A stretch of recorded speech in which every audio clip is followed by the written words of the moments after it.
Olá, meu nome é Fábio Carvalho. No Instagram, o meu perfil é o Floresta no AP, que muita gente talvez conheça por causa das begônias, que é uma das minhas paixões, além de outras famílias botânicas. Eu sou por formação biólogo e, na verdade, eu fui estudar biologia na UFRJ, aqui no Rio de Janeiro, por causa das plantas. Eu tenho planta desde muito pequeno, veio da minha avó, que na casa dela tinha um quintal enorme, cheio de plantas. Eu me lembro que talvez entre 6 e 8 anos eu já tinha as minhas primeiras plantas que eu cuidava na minha casa, tanto que uma das primeiras plantas que eu comprei, que não foi mudinha, que veio da minha avó, foi uma begônia amazoniana, que naturalmente eu matei, porque se nós hoje em dia, com todas as informações, com prática, experiência, a gente ainda deixa a begônia morrer, imagina uma criança de 8 anos. O Fábio é um cara que, desde que eu conheci pelo Instagram, Floresta no AP, ele sempre trouxe muita informação interessante, assim, complementar ao que eu precisava, de conteúdo e tudo mais. E faz um tempo que eu insisto para que ele apareça no Fly Channel, apareça nas telinhas aqui pra gente, porque ele tem um conhecimento bem legal, ele traz muitos assuntos relacionados às begônias. Na época que eu estava construindo o painel paredão, eu estava estudando diversos materiais, e aí a gente, né, a gente conversou um tempinho razoável sobre o que poderia ser de material para formar o painel paredão e tal. E aí eu finalmente, depois de umas 3 ou 4 insistências, eu fugi bastante. Ele fugiu bastante, eu consegui trazê-lo para cá. E hoje, qual que é o assunto que você vai trazer, Fábio? Nós vamos ver um caso, digamos assim, uma experiência, um experimento de propagação de begônia considerada hoje em dia bambusiforme, que, como a gente sabe, em teoria, na literatura, não propagaria por folha. Bambusiformes são as canas. São as caninhas, são as begônias de caninha, de cana, exatamente. Que a gente sabe que não propaga de folha, mas aconteceu de propagar. E isso me levou a todo um caminho de pesquisa e estudo para entender por que isso aconteceu. Por sinal, é uma coisa interessante a gente apontar que no meu Instagram eu não mostro só as minhas plantas. Talvez seja uns 50% das minhas plantas e também divulgação científica, porque eu tenho a planta, eu vou estudar a planta, eu ainda tenho muito do cientista em mim, então eu descubro um material que eu acho interessante, tento traduzir para uma linguagem mais geral, para a galera toda, e publico isso também. Então não é só biscoitagem das minhas plantas, mas também informação científica sobre as plantas, que eu tenho ou que não tenho, mas que eventualmente estudei. A variedade cana, bambusiforme, que eu consegui fazer a propagação de folha foi uma begônia híbrida brasileira que é muito comum nos lares do Brasil de norte a sul e que recentemente foi batizada depois de mais de 80 anos que ela existe. Ela surgiu em 1936 no Instituto Agronômico de Campinas e agora ela passa a ser conhecida como begônia IAC. Só para o pessoal entender, tecnicamente ou teoricamente, as begônias tipo cana, elas não propagariam por folha. Exato, certo? É o que consta na literatura. Que a gente sabe que begônias em geral propagam fácil de folha, mas essas bambusiformes que são begônias marcadamente do novo mundo, do neotropical, das Américas, né, na América Central e do Sul, e a maior parte delas do Brasil, elas não propagam por folha, o que é bem curioso, já que quase todas as outras têm essa capacidade. Mas mesmo sabendo que não era possível, eu fui lá e fiz, porque eu acho, como ciência, você repetir o que não vai dar certo é importante para confirmar aquela informação ou para descobrir uma coisa nova. E de repente você muda um paradigma. E meio que foi o que aconteceu com a begônia IAC. Eu coloquei uma folhinha dela na água, ela enraizou, isso é normal, folha de begônia bambusiforme enraiza, você pode passar meses com aquela folha enraizada, plantada, viva, começa a definhar, mas não sai disso, ela não gera uma nova planta, ela não gera um clone. E no caso dessa folha da begônia IAC, dessa híbrida, que é uma híbrida de aconitifolia com maculata, 2 espécies do estado do Rio de Janeiro, ela gerou uma nova planta, ela gerou um clone. E aí isso me levou a tentar entender por quê. Quando você fala folha, é o pecíolo, né? Porque você pode também fazer um corte na folha e daquele corte nascer uma mudinha. Exatamente. É a folha completa, com o pecíolo inteiro, até o final, até a inserção na haste, colocado na água, no esfagno, em qualquer meio de que a pessoa prefira de reprodução. Eu geralmente coloco primeiro na água, depois que raiz eu boto na vermiculita para fazer uma transição e quando ela ganha corpo que eu planto finalmente no substrato. Então, pessoal, só para começar a explicação ilustrativa aqui mostrando as plantas, esta begônia aqui que muita gente conhece, tá? Ela não é a conitifolha, ela é uma híbrida, que o Fábio comentou agora, que é a begônia IAC, batizada oficialmente como begônia IAC, uma sigla, certo? E ela é híbrida de quem? O Fábio vai mostrar agora. Então, gente, isso aqui é a begônia IAC, a que agora a gente conhece por esse nome, que já foi chamada no passado de begônia mertálica como nome popular, e recentemente o povo prefere chamar de asa de anjo, que é uma tradução de uma expressão americana para esse tipo de begônia. Vocês vejam, ela tem essa folha oblonga, comprida, né, mais comprida do que larga, lobada, com esses recortezinhos, essas pontas, a nervura bem baixa e essas manchas, né, que não chegam a ser bolinhas, como está muito na moda nas begônias, mas são umas manchas meio ameboides, prateadas. E essa é, na verdade, uma híbrida que é descendente da begônia conitifolia, que é uma espécie nativa do estado do Rio, com a begônia maculata, que é uma outra espécie nativa do Rio de Janeiro, e ela surgiu em Campinas. É uma híbrida espontânea, não é uma híbrida produzida pelo homem para cultivo. Ela apareceu num local onde havia as duas espécies mãe. Essa aqui é a begônia conitifolia, é a espécie nativa do estado do Rio, atualmente só é encontrada no norte do estado. Vocês reparem que ela também tem a folha lobada, recortada, mas é muito mais pronunciado do que a IAC, a begônia híbrida que nós vimos antes. Ela tem também essas manchas, mas reparem que são mais riscos do que mancha ameboide ou bolinha. Na ponta da folha você tem um pouco dessas bolinhas, mas no geral são manchas longas, quase riscadas. Ela é bem menos cheia do que a outra, ela é mais ereta. Ela está um pouco vazia porque ela apanhou muito de ácaro recentemente, ela estava bem mais recheada de folhas, mas já está voltando a pegar o jeito dela direitinho, já estamos com algumas folhas bem no padrão.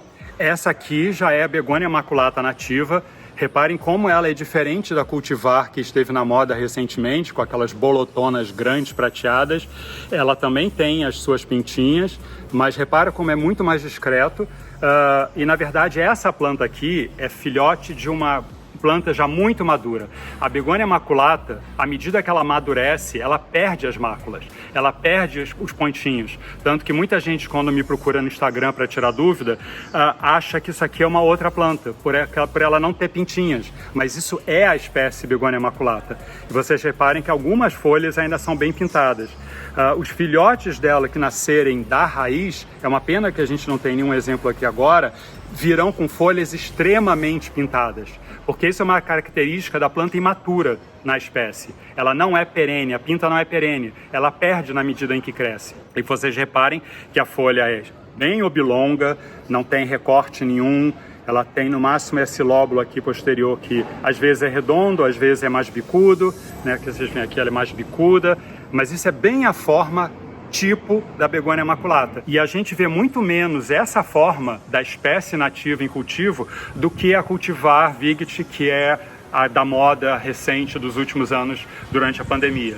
Então essas duas aqui que estão nas minhas mãos são as espécies nativas do estado do Rio de Janeiro, que no Instituto Agronômico de Campinas gerou a do meio, que nós estamos vendo aqui no meio, que é a begônia IAC, que é uma híbrida dessas duas espécies. Repare que ela incorpora a característica das duas.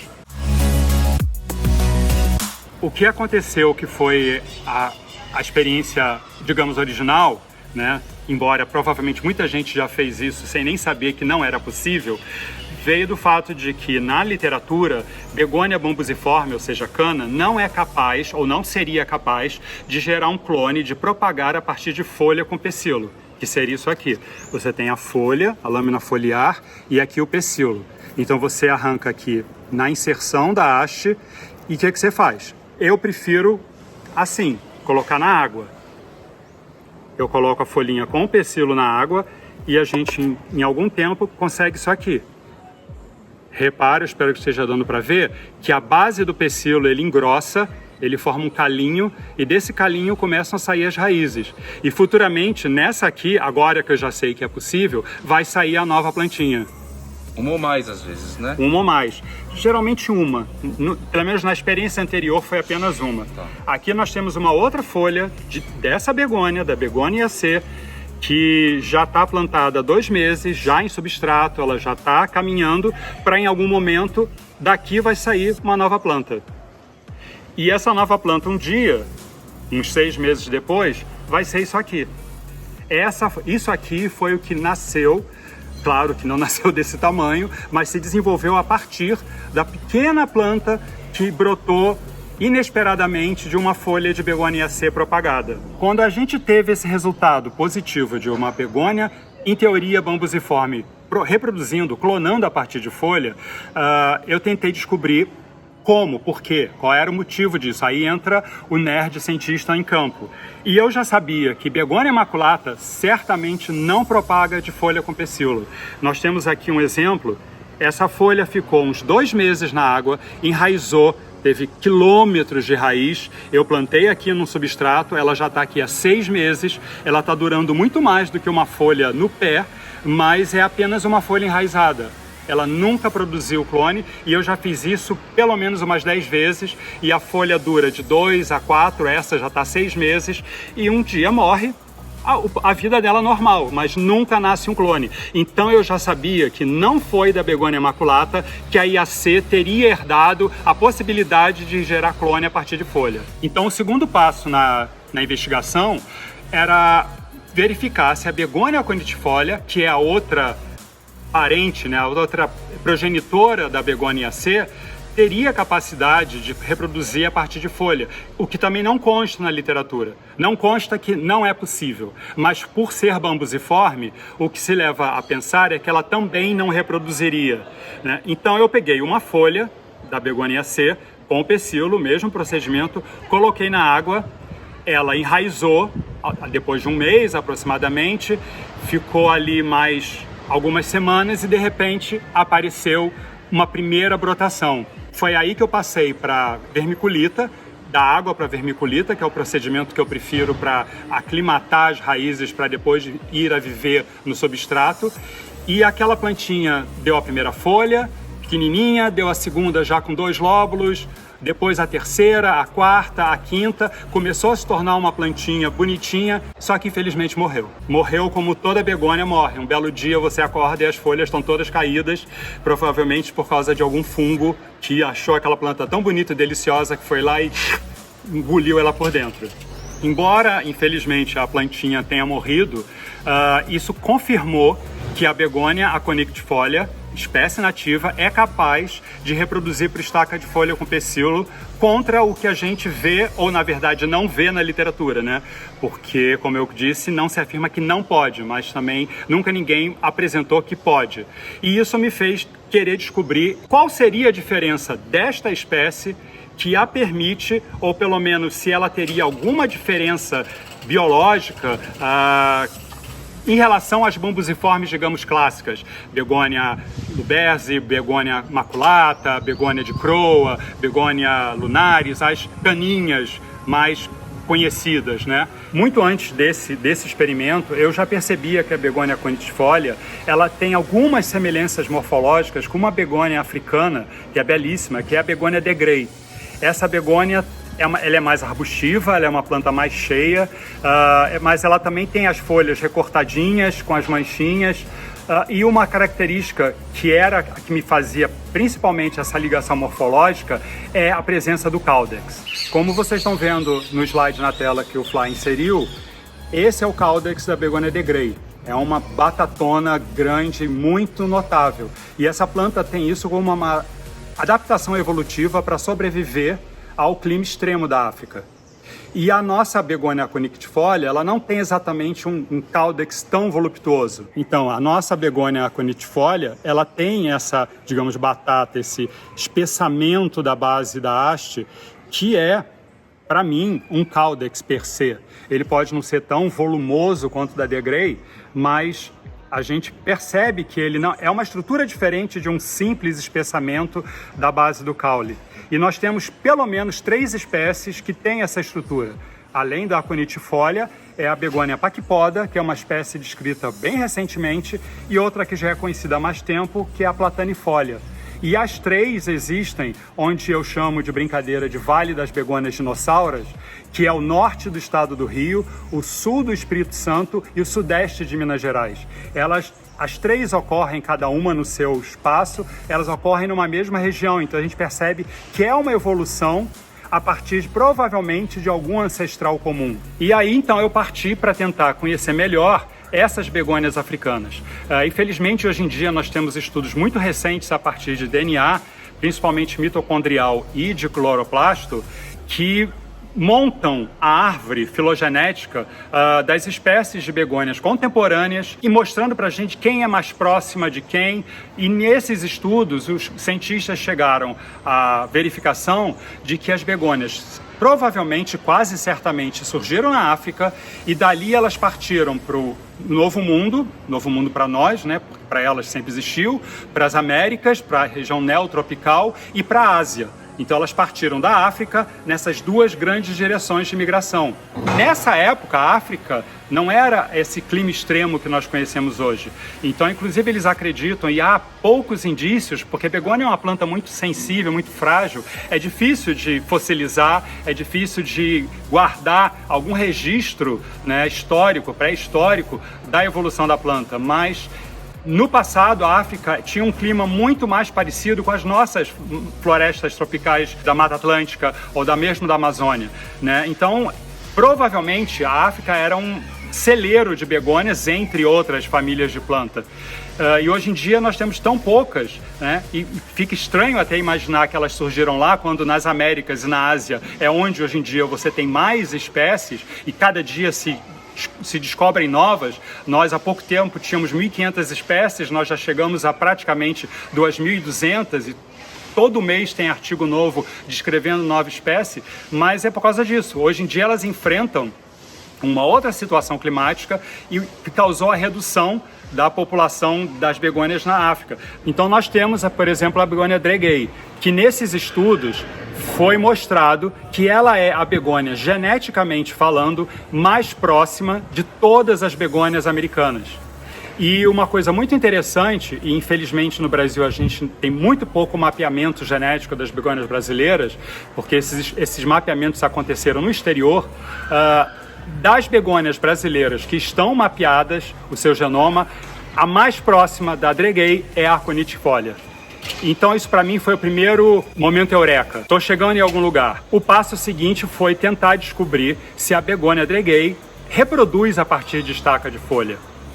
E depois de muito procurar, não foi fácil, eu achei um artigo do Jardim Botânico da Cidade do Cabo, que é de onde essa espécie vem, comentando, num parágrafo, muito casualmente, que, embora seja possível reproduzir essa espécie a partir de estaca de folha com pecíolo, é mais fácil propagá-la a partir de estaca de galho. E isso, para mim, foi, agora fechou. A gente chegou à conclusão, a partir desses estudos, que a begônia aconitifólia e a begônia Degray são muito próximas, não só morfologicamente, que já era a minha suspeita original, mas o estudo genético, o mapeamento do genoma de ambas, mostrou que elas são espécies muito próximas, apesar de tão distantes na África e no Brasil. E isso nos mostra que elas certamente tiveram um ancestral comum na evolução que deu origem a esses dois ramos, tanto das africanas com caudex, como das brasileiras com esse caudex mais reduzido, mais modesto, provavelmente porque elas não têm tanta necessidade de um caudex gigante para fazer reserva de água e de nutrientes, como as africanas no clima extremo. A gente pode até especular que a ancestral comum também tivesse um caudex não tão gigantesco, porque era do passado, quando a África ainda tinha um clima mais favorável. Agora a questão que fica, que é curiosa, é como é que uma begônia lá da África, a ancestral comum às duas, chegou aqui no Brasil sem ainda existir ser humano, sem existir navio, sem existir barco, avião, Uber, nada. E isso fica para os cientistas descobrirem para a gente. Então, gente, essa era a contribuição que eu queria trazer aqui para o canal do Fly, essa descoberta, que na verdade certamente é uma redescoberta. Muita gente já deve ter feito sem saber a mesma coisa, mas talvez não tenha procurado essa ligação, né, da origem desse fenômeno, digamos assim. E se vocês quiserem conversar mais sobre isso, tirar dúvidas, saber mais, porque eu tenho esse material todo documentado no meu Instagram, é @florestanoap, e a gente pode trocar ideia, conversar, está sempre aberto. E novas coisas podem surgir.